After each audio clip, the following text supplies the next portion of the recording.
Hello everyone. Right, I'm gonna re-record one video I recorded last week. It's not live yet, it's for over Christmas, because I wasn't happy with the way it was. I'm going to re-record that, and then I have two to record. One is a topic that happened more prominently while I was sort of offline for a while because the husband wasn't so well. And it's sort of come up again because of Saturday, which is the next, which is what this video is. Sorry, I'm still full of a cold. And then Friday's video is going to be a big one, because we're talking about the Joshua, because he's coming back and he's kind of spoken out. So I will talk about it in the other video. There's a reason why that one's on Fridays, because I'm going to have to add a lot into it. And there's a lot to fill you in on, and some stuff that's been happening behind the scenes as well. So I will go into that. You'll see it on Friday, but I'll be doing it very, very soon. But this video is sort of a message to Cat and other anti-vaxxers, and why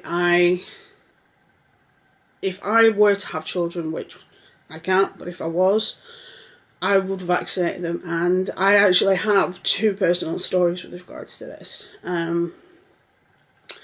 So yeah, we'll go with that. Right, for those that aren't aware, vaccines sort of came into prominence in like the last 100 years, after we lost a lot of people due to the Black Plague, Spanish influenza and things like that, before antibiotics became a thing.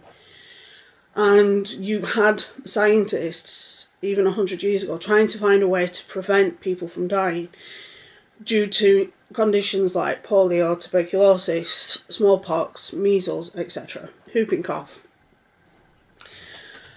malaria, etc.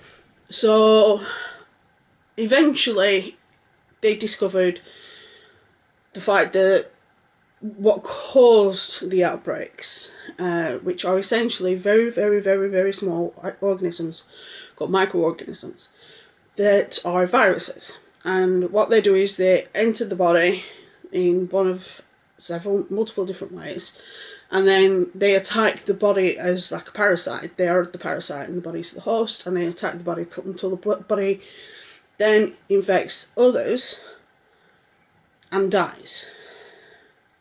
And there are a lot of conditions we don't have vaccines for, because they're hard to find vaccines for, because the virology and the way that the viruses behave make it hard to form vaccines for them, because the virus changes ever so often, and I'll explain what that means.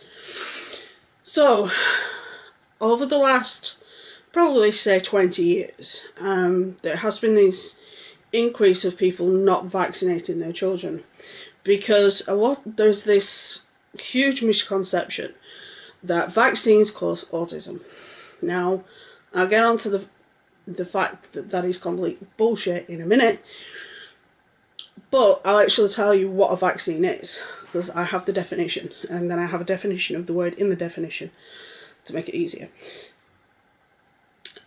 A vaccine is an anti-eugenic substance prepared from the causative agent of a disease, say for example tuberculosis, so it will have the causative agent of tuberculosis, or a synthetic substitute used to provide immunity against several other one or several diseases.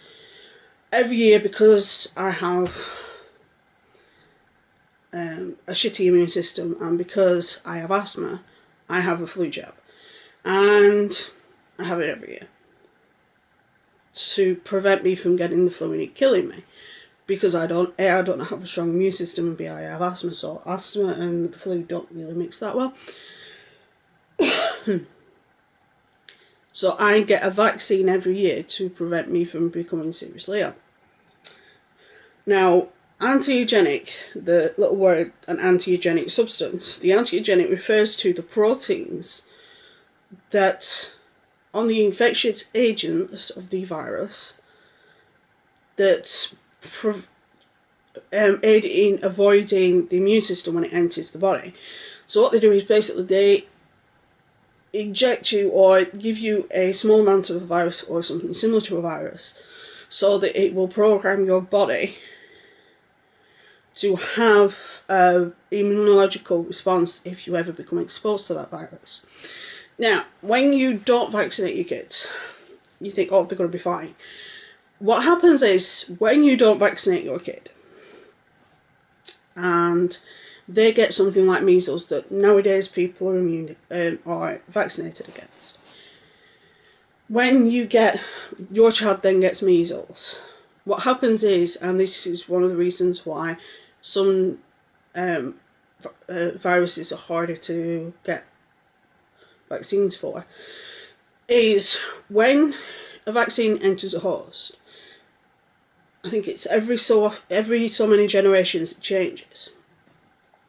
So I use smallpox as an example. There are very few cases of smallpox now, for very specific reasons, because we've almost eradicated it. Not completely eradicated it, but we've almost eradicated it. So if, say, I was to get smallpox, and I was unfortunate that I was at the last generation where the virus would then change. So anybody that was vaccinated against the smallpox I caught could catch the one I then distribute, because the virus is changed within my body, which happens. So say, for example, you've got 10 kids in a school class, and one of them isn't vaccinated against the measles. They then get the measles. They come to school with the measles. And say the measles then changes in their body, even though the other 9 children are vaccinated against the standard measles, because this kid has a slightly different version of the measles, it will attack them. And the reason why we have vaccines is to essentially make it so a whole generation is immune, so that the actual viruses die out. That's why vaccines occur. Now, the vaccines are usually a very small amount of the virus and very inert form of the virus, or they're a synthetic substitute of the virus that then programs the immune system. And they are usually within like a buffer, which is something like saline, sugar, egg whites, or several other things, depending on the individual vaccine and what is the best substrate for it to be in. Now, a lot of people say, yeah, but my kid was fine, then they had the vaccines, and now they're autistic. It's like, unfortunately, and this is sort of a timing issue, when you have vaccines, you have them within a specific period of your life. And it's usually when you're very young. There are ones that you get when you're in your early teens. And then there are others that you get when you're pregnant, like whooping cough. There are a lot of them you get when you're between birth and I think it's 3. Now, some of the vaccines are done at around about the same time that symptoms of autism start. Now, when you actually get a parent to sit down with a specialist in autism, and they say, right, when did the behaviour patterns change? Right, okay. Well, was there any weird things that happened before then? Or was there any changes that happened before then that are very, very minor? And because the major signs of autism happens after the age of vaccines, people automatically assume, oh, it's the vaccines. There is no scientific evidence that could be used as a basis to say that vaccines cause autism. There is one paper that is incredibly biased against vaccines and is scientifically questionable. Every other study has pretty much determined that vaccines don't cause autism.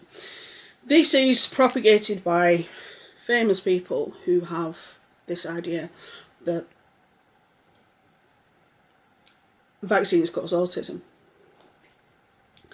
two pretty big ones, which is Jenna McCarthy and Kat Von D. Now, the reason why this is all stirred up again is because Tati did a video not long ago, and she was looking at one of Kat Von D's palettes, and she was saying that she loved the palette, but she can't support somebody who puts other people's lives at risk, which is what you're doing if you don't vaccinate your kids. And then she throws the palette in the bin and says, vaccinate your kids. And obviously everybody's kicked off going, oh my god, oh my god. It's like a case of, if you don't vaccinate your child, it will put other children at risk. What I will do is I will pop, there's a video which is, it's a fictional TV show, but it sort of helps explain this, which is Chicago Med. See if Dr. Mike's done a video. If he has, I'll pop that up here as well. And I'm sure, I could pretty much almost guarantee Miles Power's done a video. If he has, I'll pop that up in the iCard as well. So, right, story time. There have been two instances where things that we now have vaccines for could have killed people. One of which being myself, and one of which being somebody that's very close to me. Now, the situation with myself, I was too young to remember. I was a baby, and I had whooping cough, which is now vaccinated against. When you are pregnant, you get a vaccine to prevent you and your child from developing whooping cough, and it is deadly. I was lucky that, touch wood, that I didn't die. I survived. It wasn't very nice for my mum, but I survived.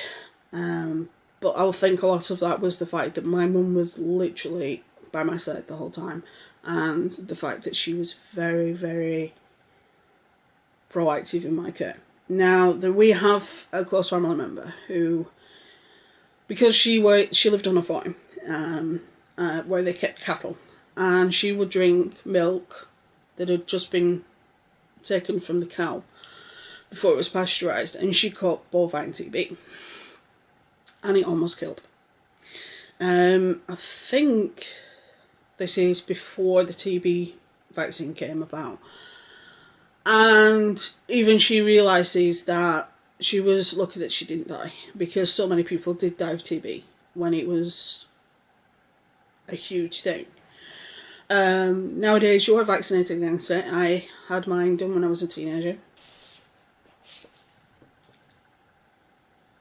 I believe in vaccines. I believe in science, which most of you who know me know that that is a definite, because I am science trained. Now, whether or not you want to call me a sheep because I believe in vaccines, that's up to you. But at the end of the day, there is one study, that says there is a causative thing between vaccines and autism, but every other scientific study has pretty much said there is no link between vaccines and autism. You know, they can pretty much guarantee and say that no, vaccines do not cause autism. Yes, they are still trying to figure out some of the causes in autism. Sometimes it's related to pregnancy, sometimes it's related to injuries, sometimes it's related to genetics. So there are a lot of causes, but one of them is definitely not vaccines. So with that being said, I actually managed to stay calm on that one. I was not going to say that one. With that being said, stay safe, be good, have fun, and I will see you very soon.